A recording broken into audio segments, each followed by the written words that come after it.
안녕하세요. 실버 건강지도 강사 이정현입니다.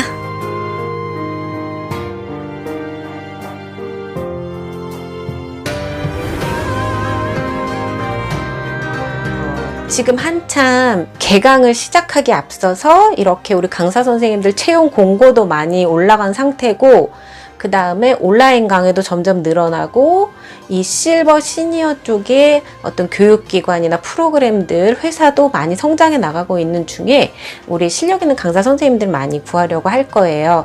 그래서 면접도 보러 가셔야 되고, 또 미팅도 가셔야 되고. 자, 그런 경우에 온라인 촬영을 하실 일이 굉장히 많으실 거예요. 제가 마지막으로 우리 강사 선생님들 온라인상으로 작업하실 때 꼭 당부드리고 싶은 부분이 있어요. 여기저기서 저작권 이야기가 굉장히 많이 나옵니다. 아무리 이렇게 기관에서 저작권을 운운해도 트로트 가수의 노래로 혹은 뭐 작사가 작곡가의 음악을 사용을 하면서 율동이나 이런 체조를 하시잖아요. 그랬을 경우에는 모든 게 그 가수나 작사 작곡가의 그 저작권이 있잖아요. 본인이 그 음악을 가지고 기관에서 율동을 했든 뭘 했든 그 기관에서는 강사 선생님들한테 저작권을 얘기할 수가 없어요. 그냥 거기서 회사에서 만약에 그런 얘기를 한다 그러면 네 알겠어요. 그리고 무시하세요. 저도 그렇게 했어요. 만약에 강사님한테 저작권을 따진다고 했을 경우에는 내가 회사에서 뭔가 이렇게 새로 자기네들이 이렇게 창작한 노래, 창작한 율동을 가지고 강사 선생님 이렇게 하세요. 그래서 그 강사 선생님이 그거를 받아서 어떤 체조나 음악을 가지고 활동을 했어요. 그게 영상으로 나갔는데 그거를 따라서 개인적으로 강사 선생님들이 개인 자기 온라인 프로그램이나 이런 데서 활동을 했을 경우엔 그 회사에서 저작권을 걸 수가 있는데, 뭐 예를 들면 어떤 유명한 가수가 부르는 노래를 가지고 내가 여기서 막 활동을 했어요. 내 개인 유튜브에서. 근데 그걸 가지고 똑같은 율동을 가지고 다른 기관, 회사에서 같은 동작과 같은 노래를 썼다. 음악에 저작권이 있는 쪽에서 회사나 기관으로 저작권을 행사할 수는 있어요. 대중음악을 사용한 그 회사가 거기 출연한 강사님한테 저작권을 행사를 한다? 웃기는 경우죠. 강사 선생님들을 무시하고 하는 얘기에 겁을 주려고 복지관이나 주간보호센터에서 어떤 음악을 가지고 내가 이제 율동하는 거 온라인 송출 강의를 했더니 강사한테 저작권을 찍고 넘어가는 게 아니라 뭐 복지기관이라던가 회사에 저작권을 걸어요. 근데 그걸 모르는 줄 알고 강사한테 저작권 이야기를 합니다. 그거 얼마나 답답해요. 근데 그냥 저는 모든 걸 알려주려고 하는 게 아니라 그 사람이 이걸 강사한테 이런 식으로 얘기를 하면서 모르는 줄 알고 갑질을 하는구나. 저는 딱 그렇게 얘기하고 그거조차도 다 기록을 해놔요. 그 사람이 했던 말과 글. 이제는 계약을 하고 이제 면접을 보러 다니시고 그러면 저작권 얘기가 제일 많이 나올 거예요. 그래서 제가 바로 요 전주에 어떤 복지기관에 가서 또 면접을 보는데 이 저작권 얘기가 나와요. 자기네가 이제 만약에 온라인으로 라이브 교육을 했을 경우에 다른 기관에서 선생님이 수업하시고 있는 어떤 이런 분야를 자기네 쪽에서도 온라인으로 했었을 경우에 그게 겹치면 저작권에 걸리니까 그걸 하지 말아달라고 얘기하는데, 일단은 알겠습니다 라고 얘기를 하세요. 우리 강사 선생님들께서도 온라인으로 유튜브나 뭐 네이버나 이런 카페에 본인이 춤을 추고 체조하는 영상 올리시잖아요. 어떤 유명 가수의 노래를 가지고. 그랬을 경우에 이게 저작권에 다 걸리기 때문에 우리 강사 선생님들 더 잘하실 거예요. 그 가수에게 수익 창출이 되기 때문에 우리는 그냥 우리한테 득되는 건 없잖아요. 그래서 다양한 방법으로 우리 강사 선생님들이 얼마나 많이 연구를 하세요. 뭐 리믹스된 곡을 찾으려고도 하고, 그다음에 이제 조금 이제 다른 분이 연주하신 걸 가지고 그분한테 이 곡으로 춤을 추고 싶은데 이렇게 해서 이제 부탁드려서 그 곡을 받아서 또 이제 동영상을 찍으시기도 하고, 다양한 방법을 아시기 때문에 오히려 회사에서 저작권 을 운운했을 경우에 아마 그쪽 보담도 우리 강사 선생님들이 더 잘하실 거라고 생각이 들어요. 근데 그조차를 모르고 우리 강사 선생님들을 무시해서 막 저작권에 대한 얘기를 막 해요. 우리 강사 선생님들이 안무한 어떤 동작을 가지고 기관에서 이제 어르신들한테 제공을 할 때에는 자체 내에서 이렇게 공유를 하시는 거고, 그거를 이렇게 외부로 송출을 해도 우리가 저작권에 걸리지 않겠다, 걸리겠다. 이거는 기관이나 회사가 결정할 문제입니다. 이건 강사 선생님한테 저작권을 따질 수가 없는 부분이에요. 그래서 절대로 기죽지 마시고 일단 그런 부분을 운운을 하면 아유, 사람들은 정말 저작권이 뭔지 모르는구나, 이렇게 아시면 될 것 같아요. 저작권에 대해서 한 가지 더 말씀을 드리면, 우리 강사 선생님들 회사나 기관, 업체, 학교 이렇게 해서 이제 처음에 계약을 하시게 되잖아요. 그러면 우리 이 기관에서 우리 강사님이 온라인 촬영하시고 난 이 부분에 있어서는 외부에서는 하지 않으셨으면 좋겠고, 강사님의 어떤 개인 온라인상에서도 노출되지 않았으면 좋겠다, 이렇게 얘기를 하고 계약을 하실 경우에는 강사료를 받거나 어떤 그 작품당의 페이를 받으시지 마시고 안무비, 작품비라고 해서 우리 강사 선생님이 안무했었을 때 그것을 너희 회사에다 주겠다라는 명분으로 작품비를 받으시면 됩니다.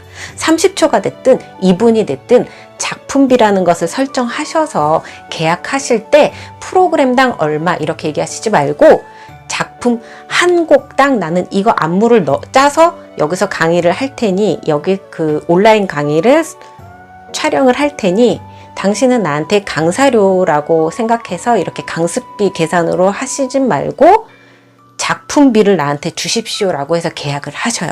앞으로는 우리 강사 선생님들이 좀 똑부러지게 강습료, 내가 라이브로 1시간 동안 수업하는 이 강습료 외에 작품을 너한테 주겠다, 너희 회사에 주겠다, 너희 기관에 주겠다 라고 했었을 경우에, 대신에 이것을 나는 내 개인적으로도 사용을 하지 않을 것이며, 또 이걸 가지고 다른 데다가 수업을 하지도 않겠다, 딱 내가 짠 거를 이 작품은 여기 회사에만 주겠다 라고 했었을 경우에는 작품비를 받아보세요.